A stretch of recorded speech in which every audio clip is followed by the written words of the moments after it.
परमेश्वर की लीला अपरंपार है। वो जब चाहे, जहां चाहे, कहीं भी, कभी भी, किसी भी रूप में प्रकट हो सकता है। कहते हैं, मैं रोवत हूं सृष्टि को, सृष्टि रोवे मोहे, गरीब दास इस वियोग को समझ सके ना कोई। परमेश्वर चारों युगों में प्रकट होते हैं। सतयुग में सत सुकृत नाम से, त्रेता में मुनीन्द्र नाम से, द्वापर में करुणामय नाम से और कलयुग में अपने वास्तविक कबीर नाम से आते हैं। उनका पृथ्वी पर आने का उद्देश्य जीव आत्माओं को तत्व ज्ञान से परिचित करवाने और उनका मोक्ष करने का होता है। इसी उद्देश्य से प्रत्येक युग में वो परम अक्षर पुरुष अपने सतलोक को छोड़कर इस मृत लोक में आकर अपने तत्व ज्ञान का प्रचार करते हैं। आज से लगभग 600 वर्ष पूर्व भारत, जिसे जम्बू द्वीप भी कहा जाता है, इसके उत्तर प्रदेश राज्य के काशी नगर में सन 1398 में शिशु रूप में लहरताला नामक तालाब में कमल के फूल पर सह शरीर सतलोक से आकर प्रकट हुए और 120 वर्ष लीला करके अपनी इच्छा से सह शरीर ही अपने निज लोक सतलोक चले गए। इस दौरान उन्होंने बहुत से चमत्कार किए, बहुत से लोगों का दुख दूर करके उन्हें सुखी जीवन प्रदान किया। उन्होंने अपने तत्व ज्ञान को लोकोक्तियों, साखियों, कविताओं व दोहों के माध्यम से लोगों तक पहुंचाया। वे शास्त्र अनुकूल ज्ञान दिया करते थे, जिसे सुनकर बहुत से लोग उनकी शरण ग्रहण करने लगे। लोगों को लाभ होने लगा, जिस कारण से अन्य ब्राह्मणों, ऋषियों, पंडितों, काजी व मुल्लाओं के पास लोग कम जाने लगे, मानो जैसे उनकी दुकानें बंद होने लगी। काजियों, मुल्लाओं व पंडितों और ब्राह्मणों ने ईर्ष्यावश होकर अपने अपने तरीके से कबीर परमेश्वर का विरोध करना शुरू कर दिया। ज्ञान चर्चा में जब नहीं हरा पाए तो हिंसा पर उतर आए। इतिहास गवाह है कि परमेश्वर कबीर साहिब जी को हिंदू व मुसलमान धर्म के गुरु और पीरों द्वारा कितनी पीड़ा उठानी पड़ी। उनके जीवन काल में दुष्ट लोगों ने उनका पुरजोर विरोध किया और नकली गुरु पीरों के झांसे में आकर परमेश्वर कबीर जी पर 52 बार जुल्म ढाए। उनको मारने की कोशिश की गई और उन्हीं में से एक कोशिश थी कबीर परमेश्वर जी को खूनी हाथी से मरवाने की।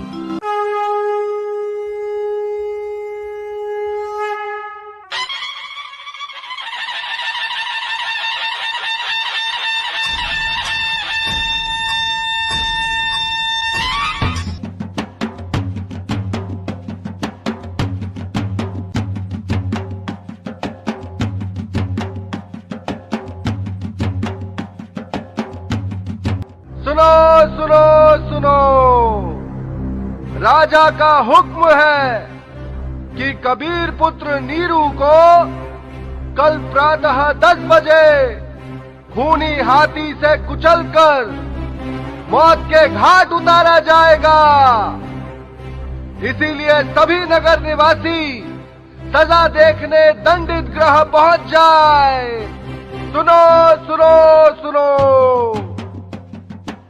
हाँ, राजा ने बिल्कुल सही किया। अब की बार वो नहीं बच पाएगा। हर बार बच जाता है, पता नहीं क्या जादू मंत्र जानता है। अरे राजा के पास बहुत खतरनाक हाथी है, उसे तुरंत कुचलकर मार देगा। हाँ हाँ, सही कह रहे हो। देखते हैं कल क्या होता है।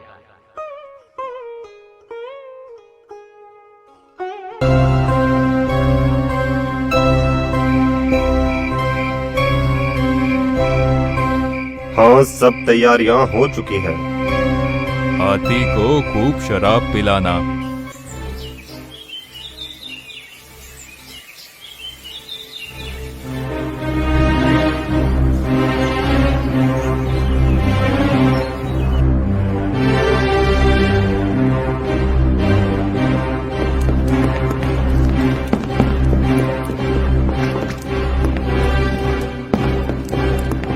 अच्छे से बांधना इस काफिर को, कहीं भाग ना जाए। आज तो इसका खेल खत्म करके ही छोड़ूंगा। अरे पिलवान, शराब और पिला दो इसको, ताकि ये इस काफिर का जल्द ही काम तमाम कर दे। आज तो कबीर निश्चित ही मारा जाएगा। हाँ हाँ, आज ये जुलाहा नहीं बच पाएगा। अरे खूनी हाथी इसे तुरंत मार देगा। हाँ हाँ, वो देखो, आज तो पीलवान हाथी को शराब भी पिला रहा है। अब तो उसका बिल्कुल काम तमाम हो जाएगा। हाँ,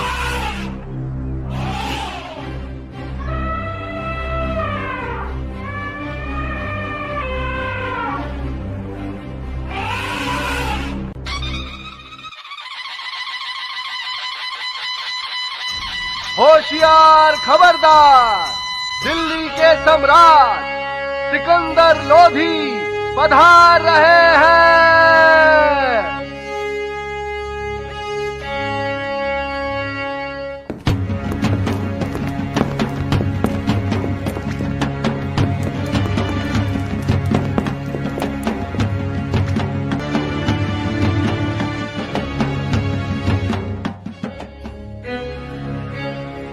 महाराज सिकंदर लोधी की जय, महाराज सिकंदर लोधी की जय, महाराज सिकंदर लोधी की जय, दिल्ली के सम्राट सिकंदर लोधी की जय हो। आज की दंड प्रणाली शुरू की जाए।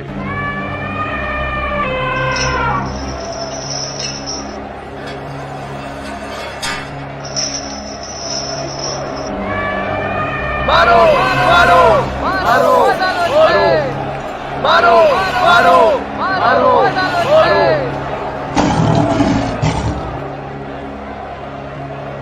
अबे क्या कर रहा है काफिर की औलाद? हाँ हाँ, ले जाकर दोबारा कुचलवा दे इसको। मारो मारो मारो मारो मारो मारो।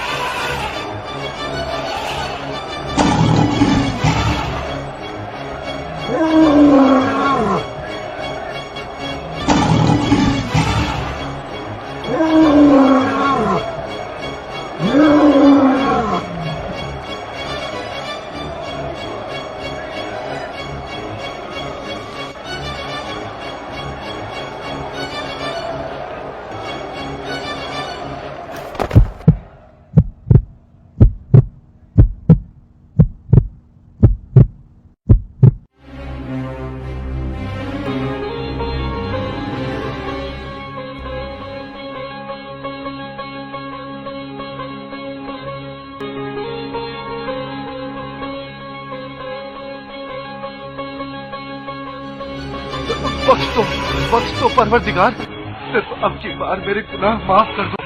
आप ही अल्लाह हैं, मुझे बख्श दो। मेरे से भारी भूल हो गई है कि मैं आपको पहचान न सकूं। आप स्वयं अल्लाह पृथ्वी पर आए, मुझे बख्श दो, मुझे बख्श दो।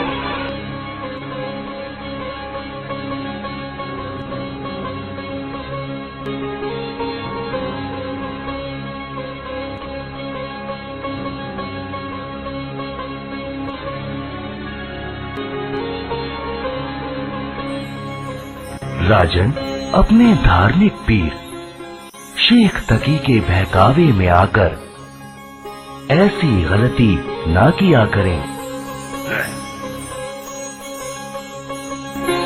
मैं सतलोक से तुम्हारे लिए ही तो आया हूँ।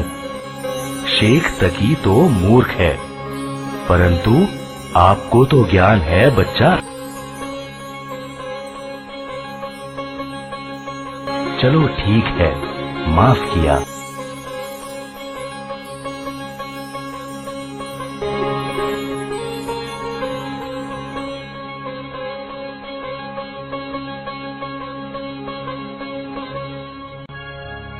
तरह शेखत्ती ने अन्य कबीर जी के विरोधियों के साथ मिलकर उन्हें हाथी से मरवाने की भी एक नाकाम कोशिश की, लेकिन मारे नहीं मरे कबीर, सब प्रयत्न व्यर्थ रहा।